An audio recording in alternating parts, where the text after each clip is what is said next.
Iškovojom pergalę. Galbūt norėjosi tokios smagesnės, trankesnės pergalės, bet nesigavo. Manau, kad kelis kartus galėjom žymiai lengviau pabėgti į priekį, kai turėjom pranašumą, bet nesugebėjom to pranašumo padidinti.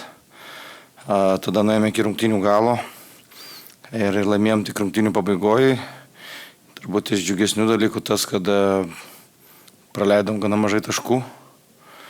Ir gynyba šiandien buvo nebloga, kažkiek puolimas galėjo būti laisvesnis, geresni sprendimai, kartais ir gerų metimų nesumetėm, taip kad turbūt nėra lengva iš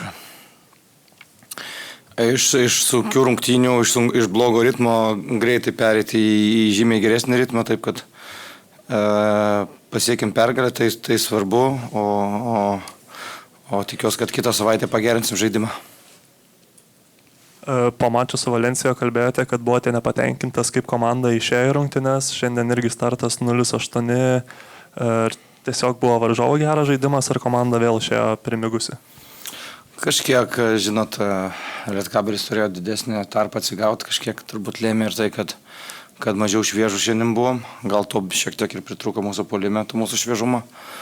Na, o apie pradžią turbūt taip, jūs teisus. Varžovai 14 kamuolių puolime nusėmė, jūs 4, čia irgi kažkas su noru susiję ar labiau su to nuovargiu? Ir tas, čia yra rodiklis, kuris šiemet pas mus yra prastas. Atkovoti kamuoliai varžovų ir mūsų atkovoti kamuoliai puolime. Ir šitą rodiklį privalom pagerinti. Šiaip 14 perimtų kamuolių, iš Lietkabelis 17 klaidų, daugiausiai šį sezoną LKL. Galima sakyti, kad buvote patenkintas intensyvumu gynyboje? Na, matėm, kad Lietkabelis žaidė praktiškai su vienu tikrųjų žaidėju, tai prašėm šiek tiek agresyvesnės gynybos, spausti kamuolį, neleisti pirmų perdavimų ir tai turbūt veikia. Šiaip Nenadas Čanakas grįžo prie Lietkabelio vairo, grįžo prieš kelias dienas, bet pasijautė jau kažkokių pokyčių jų žaidime?